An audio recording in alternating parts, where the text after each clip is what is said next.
بسم اللہ الرحمن الرحیم۔ السلام علیکم ناظرین، سب سے پہلے تو میں ایک ایسے موضوع پہ تھوڑی بات کرنا چاہتا ہوں جو نارملی میرا معمول نہیں ہے اس طرح کے موضوع پہ بات کرنا، جس کے اندر میری ذات انوالوڈ ہو یا کوئی جس کے اندر لگے کہ میں کوئی ذاتی کو وضاحت دے رہا ہوں۔ زندگی کے اندر میں نے ہمیشہ ایک بات ہے اس کو اپنا شعار بنایا ہے، اصول بنایا ہے کہ میں وضاحت صرف اپنے ڈیئرسٹ اور نیئرسٹ جو ہوتے ہیں ان کو دیتا ہوں، جو میرے قریبی عزیز ہیں ان کو صرف میں وضاحتیں دیتا ہوں۔ باقی دنیا جہان کیا کہتی ہے مجھے کوئی فرق نہیں پڑتا۔ وہ کہتے ہیں نا کہ I don't give a damn. چنانچہ جب میں نواز شریف صاحب وغیرہ کی مخالفت میں کالم لکھا کرتا تھا تو مسلم نون کے کئی بڑے لوگ تھے، وہ میرے خلاف میرے کالمز کے اوپر اور میری ذات کے بارے میں بے شمار کالم لکھتے تھے اور جنگ میں وہ چھپاتے تھے۔ میں نے کبھی ان کو جواب نہیں دیا۔ پھر جب میں عمران خان صاحب کے خلاف لکھنا شروع کیا یا ان کی حکومت یا اس طرح کے لوگوں کو آڑے ہاتھ لیا یا ان کے لانے والوں کے اوپر میں نے کوئی نکتہ چینی کی، تو پھر ان کے جو جتنے بھی لوگ تھے جن کو میں ہمیشہ کہتا ہوں کہ دہاڑی دار، ڈیلی ویجز پہ پالتو، میرے خلاف بہت کالم لکھے۔ ہاں، اگر میں کوئی الیکشن لڑتا، میں سیاست میں ہوتا، تو پھر آپ جن لوگوں کے پاس ووٹ لینے جاتے ہیں آپ ان کو بھی آپ وضاحت دینا پڑتی ہے، کیونکہ وہ پھر ایک اور طرح کے آپ کے تعلقات ہیں اور اس میں آپ کو دینی پڑتی ہے۔ اگر آپ نے کوئی بات کی ہے خراب یا کوئی غلط فہمی پیدا ہوئی ہے تو چاہے وہ نواز شریف صاحب ہوں، چاہے عمران خان صاحب ہوں، چاہے زرداری صاحب ہوں، فضل الرحمان صاحب ہوں، یا ان کے بڑے بڑے قائدین ان کی پارٹیوں کے اور بھی پارٹیوں کے، ان کو وضاحت دینی ہے۔ تو موضوع کی طرف آتے ہوئے وزیر اعظم کا بھانجا اور کہانیاں، اگر میں اس موضوع پہ وزیر اعظم صاحب کے بھانجے کے ناطے سے جو کہانیاں آ رہی ہیں یا جو زیر بحث چیز ہے، میں اس کو بھی موضوع نہ بناتا، اس لحاظ سے بھی اگر ڈان اخبار اس پہ نہ لکھتا۔ اب ڈان نے کیوں لکھا؟ مانا کہ ڈان ایک بہت ایک ساکھ والا اخبار ہے، ایک بہت ہی معیاری اخبار ہے، جیسے جیو ہے، نیوز بھی ہے، لیکن ان کے اندر وہ کہتے ہیں نا، ان کی تعمیر میں ایک خرابی ہے، اور خرابی یہ ہے کہ یہ پاکستان کے اندر رہتے ہوئے بھی پاکستان کے ہماری جو آئیڈیالوجی ہے، ہماری جو اقدار ہیں، ہماری جو روایات ہیں، یہ ان کو ایک آنکھ نہیں بھاتی۔ چنانچہ یہ پاکستان کے اندر ہر وہ قانون، ہر وہ اصول جو کہ اللہ اور اللہ کے رسول کے دیے ہوئے نظام کے مطابق استوار کیا جاتا ہے، اس سے یہ ان کی بیزاری ہے۔ میں ان کو ہمیشہ کہتا ہوں یہ دین بیدار ہے۔ پھر پاکستان کو یہ ماڈرن بنانا چاہتے ہیں، یہ عورت مارچ ہو، یہ ملالہ صاحبہ کا کوئی کیس ہو، اس طرح کو یہ سارے ان کو ماڈرن بنانا چاہتے ہیں۔ ان کو پتہ اس چیز سے کیوں بیزاری ہے مجھے آج تک سمجھ نہیں آئی، اور یہ خاص قسم کے لوگ ہیں، محدود چند، یہ چاہتے ہیں کہ پورا پاکستان ہماری اقدار کے مطابق چلے۔ اب ڈان نے خبر دی وزیر اعظم صاحب کے بھانجے کے ناطے سے، شاید ان کے ذہن میں یہ ہو کہ جی وزیر اعظم صاحب کے بھانجے کو، اتفاق سے وزیر اعظم صاحب کا جو بھانجا ہے وہ میرا بیٹا بھی ہے۔ اس سے پہلے کہ میں کوئی لب کشائی کروں، میں زندگی کے اندر میرا بیٹا، میرے والد صاحب کا یہی طریقہ کار تھا، کوئی غلط بات ہو اس کو نہ صرف یہ کہ سختی سے اس کی مذمت کی ہے، اس کو جو بھی ہوتا ہے اس کو سختی سے اس کو روکنے کی کوشش کی ہے، اور دیکھا ہے کہ اس کے اندر کون کون سی چیزیں ہیں کہ جو واقعی ایسی ہیں کسی صورت میں کسی اصول پہ پورے نہیں اترتی۔ چنانچہ یہ بات ذہن میں رکھیں کہ میں اپنے بیٹے کی کوئی غلط بات جو ہے وہ نہ ڈیفینڈ کیا نہ کروں گا، چونکہ جن بندوں نے وزیر اعظم عمران خان صاحب کے ساتھ کوئی اپنا حساب کتاب کرنا ہوتا ہے تو کوئی چیز میں نکل آتی ہے، اس میں ظاہر ہے کہ اس ناطے سے وہ اس کو بھانجا بنا کے اور وہ اس کو پیش کرتے ہیں۔ حسان خان جو کچھ ان کے سیاسی سمجھ بوجھ ہے یا ان کے اندر جو ایک سیاسی کیڑا یا جراثیم ہے سیاسی سوچ کا، وہ میرا خیال ہے کہ میرے سے منتقل ہوا ہے، کیونکہ میں اس وقت سیاست میں تھا، بلکہ اس کی پیدائش سے 22 سال پہلے 17-18 سال کی عمر میں ایکٹیو پالیٹکس میں ہر طرح سے آ چکا تھا، اور اسٹوڈنٹس چونکہ کسی نہ کسی طریقے سے انوالو ہوتے تھے تو ظاہر میں بھی دامے دمے سوکھنے اس میں ڈالتا تھا۔ یہ جب اٹھا تو نیچری چند سالوں بعد اس کی پیدائش، چند سال بعد اس نے دیکھا کہ اس کے ماموں عمران خان صاحب جو آج کل وزیر اعظم ہیں وہ بھی سیاست کر رہے ہیں، میں بھی ان کو بڑی دل و جان سے ان کی سپورٹ کر رہا تھا۔ ویسے اس کو میرٹ پہ اس کا ماموں کر رہا تھا تو یہ تھوڑی سی ہوش آواز کے ساتھ یہ اس کی سیاست میں اپنے آپ کو ان کا ہمدرد اور بہت ہی اسی لحاظ سے اس کا ذہن بڑھا. پھر ظاہر ہے جب پورا جوان ہو گیا, تعلیم یافتہ ہو گیا, پریکٹیکل لائف شروع کر دی ایسے, تو اس نے جہاں سے چلا تھا اس کی جو وابستگی تھی عمران خان صاحب کی سیاست سے وہ زیادہ تھی. میں نے اس سلسلے میں اس کو کھلی چھٹی دے رکھی تھی کہ جہاں اس کا ذہن آتا ہے اور کبھی یہ اپنے ماموں کی سیاست اختلاف بھی کرے تو اپنے میرٹ پر کرے اور اپنی تحقیقات پہ کرے, میری کئی باتوں کی وجہ سے ماموں سے نہ بچ کے. چنانچہ یہ کھل کے ماموں کے ساتھ سپورٹر بھی رہا. اس کو اس وقت بہت اس کے اندر اس کا اپنا تجربہ تھا اور اس کو یہ پتہ چلا کہ یہ اس طرح کی سیاسی جماعتوں سے اس کو کتنا انوالو ہونا چاہیے, اس میں کس حد تک انوالو ہونا چاہیے یا نہیں ہونا چاہیے. یہ زیادہ تر اپنے پروفیشن میں بزی ہو گیا اور سوشل ایشوز میں زیادہ انوالو ہو گیا اور وہاں اس کی دلچسپی کم ہو گئی. اب ایک چیز جو کہ اس نے اپنے ساتھ بھی زیادتی کی اور اس وقت یہ ایسا تھا کہ مجھے بعد میں معلوم ہوتا تھا, اور وہ تھا مخالفین کے ساتھ لڑائی جھگڑے یا غصہ. اب میں اس کو ابھی یہ میرے زیر بحث نہیں ہے, میں اس کو میرے علم میں آتا تھا کہ ذاتی طور پہ کوئی ایسی چیزیں کرتا ہے جو کہ حدود کراس کرتا ہے, جو کہ آج کل سوشل میڈیا میں ہم دیکھتے ہیں کہ ہمارا روزمرہ کا معمول ہے, تو میں اس کو سنپ بھی کرتا. اب یہ ساری باتوں کا جس بات کا میں ذکر کروں اس سے کوئی تعلق نہیں ہے. سم ہو ہماری سہولت یہ ہوتی ہے کہ ہم نے جب کوئی بات کرنی ہوتی ہے, کسی مخالفت کرنی ہوتی ہے, چاہے مسلم نون کے لوگ کریں یا تحریک انصاف ہی کریں, تو اگر جھوٹ بھی پتہ چل جائے اور اگر جھوٹ بھی بولنا پڑ جائے اور معلومات صفر بھی ہوں, تو ہم نے مخالفت کے اندر کوئی دو چار باتیں جو ہمارے ذہن میں آئی ہوتی ہیں یا منہ پہ آئی ہوتی ہیں وہ ہم ضرور بیان کرتے ہیں. اس کو ضرور بیان آنا چاہیے, چاہے اس کے بعد آپ کی ساکھ جو ہے متاثر ہو. میں نے زندگی میں یہ کبھی نہیں سوچا میں عمران خان صاحب کی مخالفت کروں, میں کسی ادارے کی مخالفت کروں. میں پہلے فیکٹس اور حقائق جو ہے نا اس کو میں مستحکم کرتا ہوں. رائے میری اپنی ہے, کئی لوگ نہیں متفق ہوتے, ان کا خیال ہوتا ہے کہ مجھے یہ نہیں کرنی چاہیے. ایک واقعہ ہوا جو ڈاکٹر کا اور یہاں پہ لاہور کے وکلاء کا جھگڑا ہوا. مت بھولیں کہ یہ لاہور کے وکلاء کا بہت بڑا 500-600 بندوں کا جلوس تھا, یعنی کہ پوری لاہور بار, ہائی کورٹ بار نہیں, لاہور بار. وہ ایک خاص لوگوں نے, میں تو کہتا ہوں کہ اس کے پیچھے لڑوانے والے وہی لوگ تھے جو پاکستان کے اندر مختلف لوگوں کی مار کٹائی, قتل و غارت یا اس طرح کے کام میں ملوث رہتے ہیں. میں ہمیشہ کہتا ہوں کہ جنہوں نے ماڈل ٹاؤن کے اندر واقعہ کیا, جنہوں نے ساہیوال کے اندر واقعہ میں جو لوگ ملوث تھے, جو مرتضیٰ بھٹو کے واقعہ ملوث تھے, وہ اس طرح کے واقعات کے اندر کہ جی وکیلوں کو اور ڈاکٹروں کو لڑوا کے شاید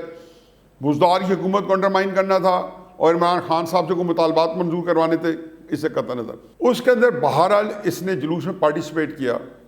لیکن یہ ہاسپٹل کے اندر نہیں گھسا, یہ باہر ہی کھڑا تھا. اور اس کی ایک تصویر بھی ایک ہی دکھاتے تھے, بلکہ جو تصویر دکھاتے تھے وہ تصویر اسی نہیں تھی, وہ تصویر کسی کیس میں نکلا اور اس کی جیت کی خوشی میں اس نے ہاتھ کو اٹھائے ہوئے تھے. اس دن اس نے وہ کوٹ نہیں پہنے ہوا تھا, وہ کوٹ کے ساتھ کی تصویر تھی جو دکھاتے ہیں, لیکن میرا مطلب یہ نہیں ہے.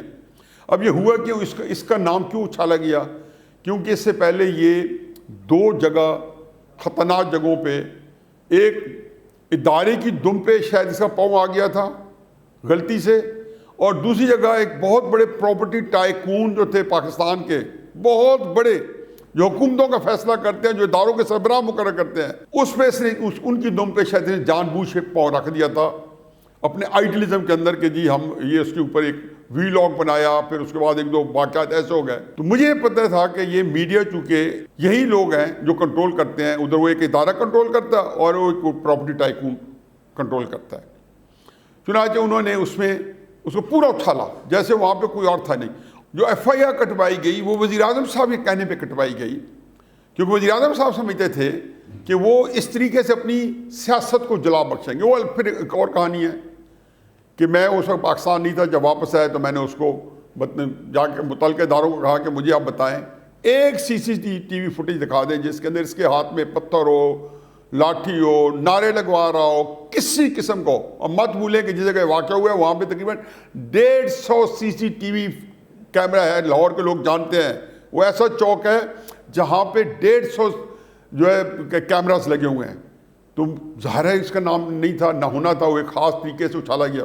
چند دن پہلے واقعہ ہوا, واقعہ تو بڑے عرصے کا ہے کہ وہ ایک پارٹی کا وکیل ہے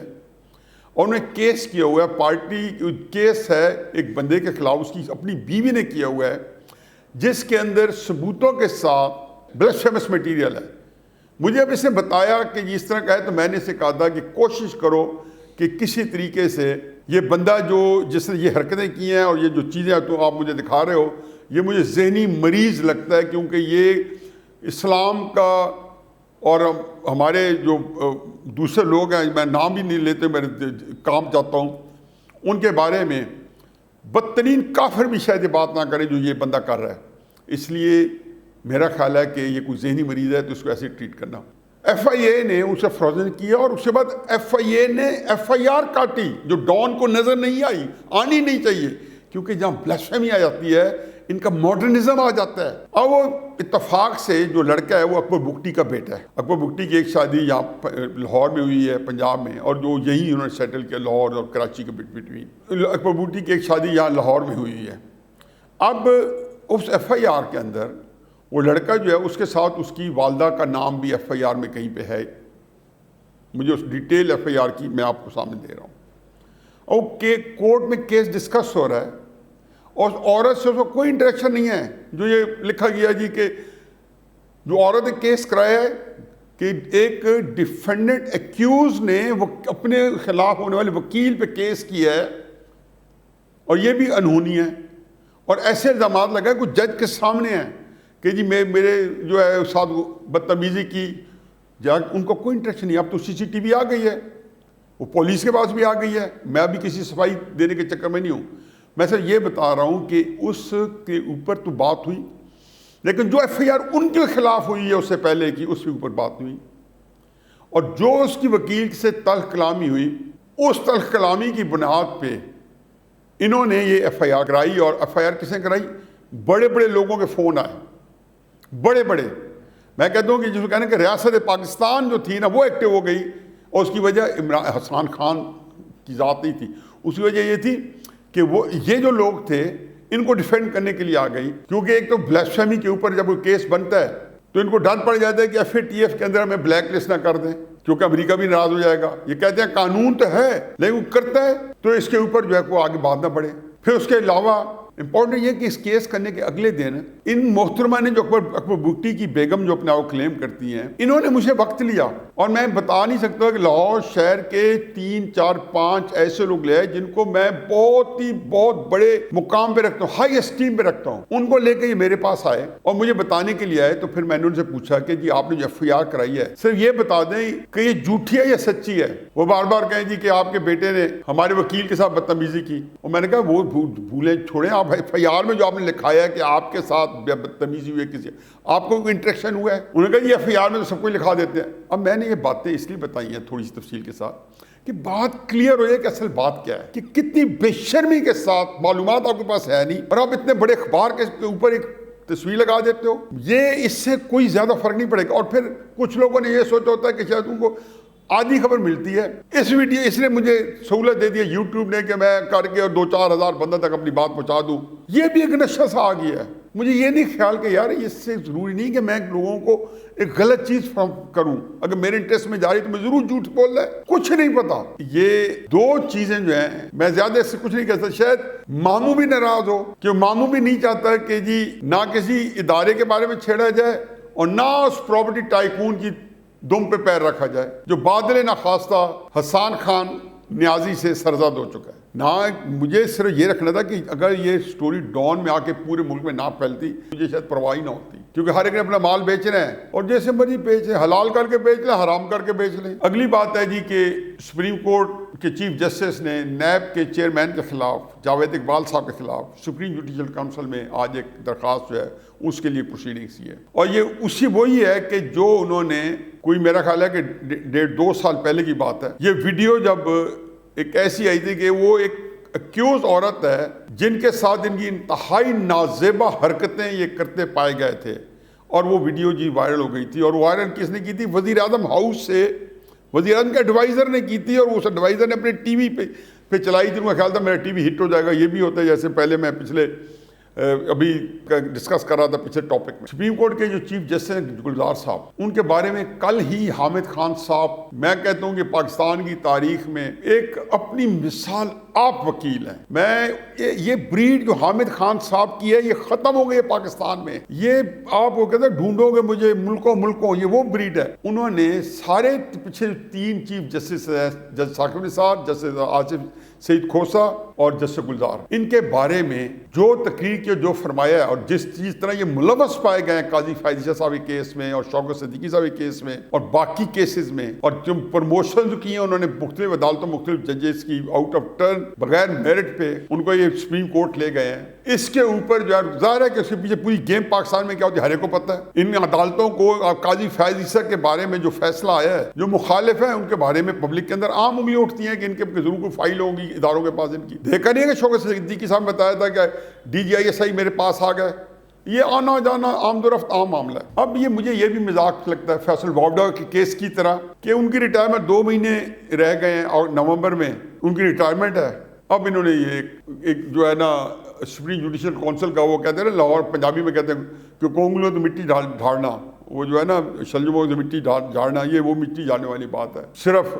حاشی آرائی کے لیے اور بظاہر چیزوں کے لیے. ہونا کچھ نہیں ہے. لیکن حامد خان صاحب کی جو تقریر ہے جو سوشل میڈیا پہ عام ہے،